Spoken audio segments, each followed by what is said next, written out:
అసలు ఇన్వెస్టిగేషన్ చేస్తారు. ఇంకా స్థాయి పెరిగితే ఆఫీసర్స్తో మాట్లాడి సిఐడి గానే ఉపయోగపడుతుంది. బాధితులకు న్యాయం కావడం అనేది అంతిమ లక్ష్యం. మాకు కూడా అదే ఉంది. డెఫినెట్గా వెళ్ళిపోతాం. ఇంకా కావాలంటే బాధితులు ఒక చిన్న సంఘంగా ఏర్పడి మా దగ్గరికి వస్తే ముగ్గురు నలుగురు ఇంతకుముందు కూడా చెప్పారు. వాళ్ళతో పాటు మంచి వాళ్ళకి తెలిసి మంచి అడ్వకేట్ కూడా పెట్టుకుంటే మా వాళ్ళు కూడా యూనిటీ పెట్టుకొని రికార్డ్ చేయడానికి కానీ, ప్రాపర్టీ ఐడెంటిఫై చేసుకోవడానికి కానీ, ఆ ప్రాపర్టీ వెరిఫికేషన్ చేసుకోవడానికి కానీ అన్నింటిలోనూ అందరికీ అర్థమయ్యేలాగా చేస్తాం. కొన్ని విషయాలు ఏమవుతుందంటే పోలీసులు ఇంకా అరెస్ట్ చేయలేదు, పోలీసులు ఇంకా ఎక్కడ కాలేదు, పోలీసులు ఎక్కడ ప్రాపర్టీ సీజ్ చేయలేదు అనే రకరకాల డౌట్స్తో ఒక రకమైన ఆపోహలు సృష్టించుకుంటారు. పోలీసులు ఏం చేయాలన్నా కూడా ఫస్ట్ మీరు ఎక్కువ సబ్సిడీ రిక్వెస్ట్ మాకి రావాలి, దాన్ని వైట్ అండ్ వైట్ పెట్టాలి, కోర్టుకు పెట్టాలి, కోర్టు పెట్టిన దానికి పర్మిషన్ తీసుకోవాలి. ఒక ప్రాసెస్ ఉంటుంది. ఆ ప్రాసెస్ లేకుంటే వెంటనే అయిపోవాలి అనుకుంటా పోతే ఇబ్బంది అవుతుంది. ఇంతవరకు మేము డబ్బులు డిపాజిట్ చేసాము అని చెప్పి రిసిప్ట్లు ఇచ్చేసే డిపాజిట్ యాక్ట్ కూడా మేము దాంట్లో యాడ్ చేయడం సిద్ధంగా ఉన్నాం. బట్ ఇంతవరకు మనకు రాలేదు. అట్ ద సేమ్ టైం వాళ్ళ యొక్క పిటిషన్లో రాస్తున్నారు ఉన్నాయని.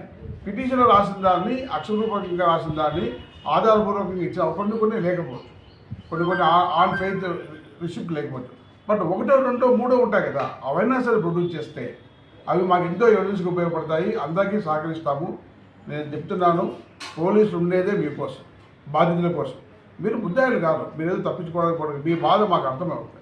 మీరు వచ్చి చెప్పి మీ యొక్క రికార్డును మీకు పెట్టుకొని మీకు ఏం కావాలో కనుక్కొని మీ మాట్లాడలేకపోయే సమస్యలు రోడ్ల మీద పోతాము, ఇంకోటి పోతాము. నాకు ఎంతవరకు కరెక్ట్ అర్థం కాలేదు. మీకు ఒకటే చెప్తున్నాను, 24/7 నా ఆఫీస్కి రావచ్చు, మాట్లాడవచ్చు. అట్లాగే ఎప్పుడైనా ఇన్స్పెక్టర్ టీంలో పెట్టాము. అందులో డబ్బులు డిపాజిట్ చేసినట్టు మాకేదో రిసిప్ట్ వస్తే నేనే పర్సనల్గా ఇన్వెస్టిగేషన్ తీసుకుంటాను, పర్సనల్గా చేస్తాం, అందరికీ న్యాయం చేస్తాం. Thank you sir. ఈ కేసులో ఎంతమంది పైన కేసు కట్టారు సార్? ఇప్పటికి 7 మంది మీద కేసు పెట్టారు. ఇంకా కొంతమంది పిటిషన్లో ఒక 8 పేర్లు ఇచ్చారు. వాళ్ళు వచ్చిన తర్వాత పిటిషన్ మనం ఫైల్లో రాసుకున్నాము. చిన్న దానికి సంబంధించిన చిన్న రిసిప్ట్ కానీ చిన్న ఇది కానీ వెంటనే మెమరీ ఫైల్ చేసి ఇచ్చేద్దాం. ఎంతమందినైనా సరే ముద్దాలుగా చేర్చడానికి ముద్దాలు ఎటువంటి ఇబ్బంది లేదు. కాకపోతే పేరుతో పాటు మన ఆల్రెడీ కేసు రిజిస్టర్ అయింది కాబట్టి చేసే ముందుగా ఒక చిన్న ఎవిడెన్స్ కలెక్ట్ చేసి బాధ్యత పోలీస్ మీద ఉంటుంది.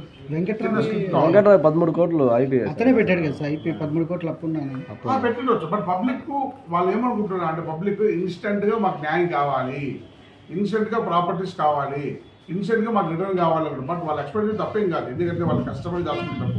దానికి ప్రొసీజర్ ఉంటుంది. ఆ ప్రొసీజర్ ఫాలో కావాలంటే వాళ్ళు కూడా మాకు సహకరించాలి. అందుకే చెప్తున్నాను, సగం మంది కొత్తిమీర అమ్ముకునే వాళ్ళు, రోడ్డు మీద చిన్న వ్యాపారం చేసుకునే వాళ్ళే సార్. అందుకే వాళ్ళ మీద మాకు అపారమైన సింపతి ఉంది, ఎంపతి ఉంది, మంచి సహాయం చేయాలనే దృఢ సంకల్పం ఉంది. డెఫినెట్గా will support them, will do them. కాకపోతే దానికి కొన్ని పరిధులు ఉంటాయి. ఆ పరిధుల ప్రకారం లా ప్రొవిజన్లో 100% చేస్తాం. అందరూ కాదు, ప్రతి ఒక్క బాధితుడు కూడా ఇండిపెండెంట్గా విచారిస్తారు. ఇప్పుడు రేపు పొద్దున ప్రాపర్టీ ఏదైనా సీజ్ చేస్తే 13 మందిని మాత్రమే ఫైల్ చేయగలుగుతాం తప్ప మా దగ్గరికి 300 మంది బిహాఫ్ ఫైల్ చేయలేం కదా. ఏ ఒక్క రూపాయి వచ్చినా కానీ, ఏ డబ్బులు వచ్చినా కూడా అందరికీ బాధితులకు పోయేలాగా చేయాల్సిన బాధ్యత మా పైన ఉంటుంది కదా. బాధితులు మా పైన మా దగ్గరికి ఇక్కడ స్టేషన్కి రాకపోతే వాళ్ళ నేము, వాళ్ళ అడ్రస్లు, వాళ్ళు ఏం పోగొట్టుకున్నారు, ఎంత పోగొట్టుకున్నారు, ఏ విధంగా పోగొట్టుకున్నారు చెప్పకపోతే మేము ఎలా దాన్ని డిస్పోజ్ చేయగలుగుతాము, ఎలా కోర్టుకు చెప్పగలుగుతాము? మీరు పబ్లిక్ అర్థం చేసుకోవాల్సింది ఏమంటే మేము ఏం చెప్పినా కూడా ఆన్ రికార్డు కోర్టు పూర్తిగా కన్విన్స్ చేయాలని చెప్పాల్సిన బాధ్యత మా పైన ఉంటుంది సార్. వాళ్ళ భార్య చంద్రకళ కూడా వీళ్ళు తీసుకొచ్చారు కదా సార్, ఆమె ఏం చెప్పారు సార్? ఆమె ఏమంటున్నారు? ముద్దాయిలు ఏం చెప్తారు, మాకేం తెలియదు చెప్తారు.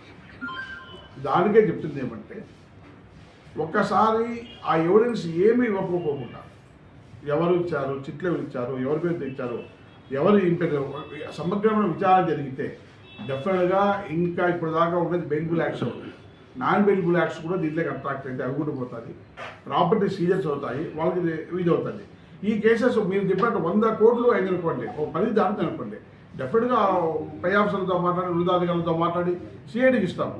డెఫినెట్గా న్యాయం చేసి దగ్గర పెద్ద కేసెస్లోనే పబ్లిక్ దగ్గర డబ్బులు పోతున్నాయి. డెఫినెట్గా న్యాయం చేయగలగా పోలీసు వాళ్ళ వెంకట్రావు, వాళ్ళ భార్య, వాళ్ళ కొడుకు ముగ్గురు కలిసి బాధితుల దగ్గర చీటీ నడిపారు సార్. ముగ్గురు మీద కేసు అవుతుందా ఎట్లా? అది అందరి మీద కేసు అయితే ముగ్గురు కలిసి చీట్లు 7 మంది జరిపించేవాళ్ళు సార్. వాళ్ళు ఇంట్లో బాధితులు వచ్చి వాళ్ళు చెప్పే దాని ప్రకారం ఉంటుంది తప్ప ఇప్పుడు ఎవరితో మాట్లాడారు, ఎవరికి ఇచ్చారు, ఎవరు సహకరించారు, ఎవరు నమ్మించారు, ఎవరు వాళ్ళని కన్విన్స్ చేశారు, ఇవన్నీ ఆధారంగా ఒక క్రైమ్కు చుట్టూ సహకరించే వ్యక్తులు కూడా క్రైమ్లో ఇన్వాల్వ్మెంట్ ఉండే లెక్క. ఆ క్రైమ్కి సంబంధించి ఎవరైతే ఇన్వాల్వ్మెంట్ ఉంటారో అందరినీ డెఫినెట్గా తెలియజేస్తారు. Okay sir, thank you. Palamaner sub డివిజన్లోని ముఖ్యంగా టౌన్ చుట్టుపక్కల ప్రజలకు విజ్ఞప్తి చేయాలంటే ఇక్కడ వెంకట్రావు అనే వ్యక్తి ఐబీఐకి కోర్టులో కూడా ఫైల్ చేసుకొని సరెండర్ అయిపోయారు. తర్వాత దాదాపు ఒక 60 నుంచి 70 మంది పబ్లిక్ నా ఆఫీస్ కూడా వచ్చారు. సార్ ఇట్లా వెంకట్రావు వల్ల మేము చాలా మటుగా అతనికి అప్పులు ఇచ్చాము, ఆ అప్పులు వడ్డీని చీటీలుగా మార్చుకొని అదంతగా పెట్టుకున్నాడు, మేము చీటీ కట్టిన డబ్బులు కానీ మేము వడ్డీకి ఇచ్చిన డబ్బులు కానీ అలాగే మేము కొంచెం వేరే అవసరం కోసం గోల్డ్ కొనడం కోసం అందుకే డబ్బులు కానీ ఏ ఒక్కటి కూడా రాలేదు. మాకు ఆల్మోస్ట్ మాకు అందరికీ కలిసి 10 కోట్ల రూపాయల దాకా లాస్ అయిందని చెప్పడం జరిగింది. అందరికీ చెప్పాము. కేసుకి పోలీస్ స్టేషన్కి వెళ్ళి కేసు కట్టడం జరిగింది. కేసు కట్టిన తర్వాత మీరు ఒక్కొక్కరు వెళ్ళి మీరు ఎప్పుడు డబ్బులు కట్టారు, ఏ విధంగా డబ్బులు కట్టారు, అప్పు ఇచ్చారా, చిట్టు కట్టారా, డిపాజిట్ చేస్తారా, దాని దగ్గర మీకున్న ఏదో ఒక డాక్యుమెంట్ను మీరు చేస్తే దాన్ని రికార్డ్ చేసుకుని పోలీసులు ఇన్వెస్టిగేషన్ ముందుకు పోతారని చెప్పడం జరిగింది. ఇప్పుడు దాకా ఈ కేసులో 300 మంది ఉన్నారు, 400 మంది ఉన్నారు, 100 కోట్ల దాకా అయింది అంటున్నారు. ఎంత అయినా కూడా అది పోలీసులు ఖచ్చితంగా దాన్ని పరిగణలో తీసుకొని చేస్తారు. నేను చెప్పే విజ్ఞప్తి ఏమంటే 13 మంది మాత్రమే వచ్చారు. 100 మంది అంటున్నారు, 13 మంది మాత్రం వచ్చారు. నేను చెప్తున్నా, అందరికీ చెప్తున్నాను, ఇందులో మోసపోయిన ఏ ఒక్క వ్యక్తి అయినా సరే వచ్చి ఇదే ఆఫీస్ రూమ్లో ఒక special investigation team SI Lokesh and Swarnateja, ఇద్దరు ఎస్ఐలు అండ్ మోహన్ రెడ్డి, ముగ్గురు ఎవరో మార్నింగ్ 9 నుంచి నైట్ 9 దాకా కంప్లీట్ ఇక్కడే ఉంటారు. మీరు వచ్చి మీ స్టేట్మెంట్స్, మీ దగ్గర ఉన్న ఏవైతే మీ రిసిప్ట్స్ ఉన్నాయో, ఏవైతే మీ బాండ్స్ ఉన్నాయో అన్నీ ఇచ్చి పెట్టచ్చు. ఇక్కడ బాధితులు అందరూ మోసమైన వ్యక్తులు. వాళ్ళ మీద పోలీస్ డిపార్ట్మెంట్కు అపారమైన సానుభూతి ఉంది, ప్రేమ కూడా ఉంది. వాళ్ళు కష్టపడి సంపాదించుకున్న డబ్బులు, వాళ్ళ అవసరాలు కూడా పెట్టుకోకుండా ఏదో రోడ్ ఎక్స్టెన్షన్లో పోయిన డబ్బులు, పిల్లల పెళ్లి కోసం దాచుకునే డబ్బు, గోల్డ్ కోసం దాచుకుంటే రకరకాల వాళ్ళ సొంత అవసరాలు కాకోకుండా ఇలా మోసపోవడం వాళ్ళు నిజంగా బాధాకరము. వాళ్ళు పోలీస్ స్టేషన్ వైపు రాకోకుండా పూర్తిగా ఎక్కడో మాకు న్యాయం కాలేదు అనుకుంటే కొద్దిగా బ్యారికేడింగ్ వస్తుంది పోలీసుకు. వాళ్ళకు ముఖ్యంగా ఏంటంటే పోలీసుకు డెఫినెట్గా కోర్టుకు జవాబుదారీగా ఉండాలి. ఏదన్నా ఒక వర్డ్ చెప్పాలి అంటే ఆ వర్డ్ కంపల్సరీగా మేము రికార్డ్ చేయాల్సిందే. ఆ రికార్డ్ చేయాలా, దానికి ఎవిడెన్స్ కలెక్ట్ చేయాలా, కోర్టు కూడా కన్విన్స్ కావాలి. ఊరికే సార్ మాకు డంపు గుర్తులు వచ్చి 100 మందికి అన్యాయం అయిపోయిందని ఒకే మీద రాసి ఒక చిన్న కంప్లైంట్ రెఫర్ చేసి వెళ్ళిపోతే హౌ టు ఇన్వెస్టిగేట్? మీ దగ్గరికి వచ్చే కూడా ఇబ్బంది. ఎవరన్నా మీరు ఇక్కడ రావడానికి మొహమాట పడితే ఇక్కడ ఫోన్ చేసి సార్ మాకు సంబంధించి మీ పబ్లిక్ రాలేకపోతున్నాము, మాకు కొద్దిగా ఇబ్బందిగా ఉంది కొన్ని కారణాల వల్ల అంటే మేము ఇంటి దగ్గర కూడా వెళ్ళి వాళ్ళ యొక్క స్టేట్మెంట్ రికార్డు చేసుకుంటాము. అట్లాగే కొద్దిమంది వాళ్ళ సమాచారము గోప్యంగా ఉంచుతాం. ఇంతమంది వాళ్ళ పలానా వ్యక్తుల దగ్గర డబ్బులు తీసుకున్నారు, పలానా వ్యక్తులు మోసపోయారని చెప్పాల్సిన నెక్స్ట్ కూడా మాకు లేదు. బట్ చెప్పాలనుకుంటే చెప్పచ్చు, ఎటువంటి ఇబ్బంది లేదు. ఎందుకు ఇదంతా చెప్పాల్సి వస్తుందంటే నాకు ఈరోజు ఉదయం ఒక లెటర్ వచ్చింది. సార్ 16వ తారీఖు నుంచి దాదాపు వెంకట్రావు బాధితులు 300 మంది ఉన్నాము, మేము అంబేద్కర్ నిజం దగ్గర ధర్నా చేయకుండా పర్మిషన్ ఇవ్వండి.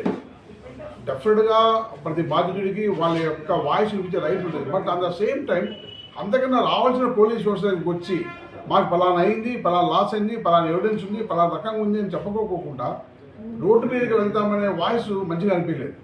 ఇక రండి, డెఫినెట్గా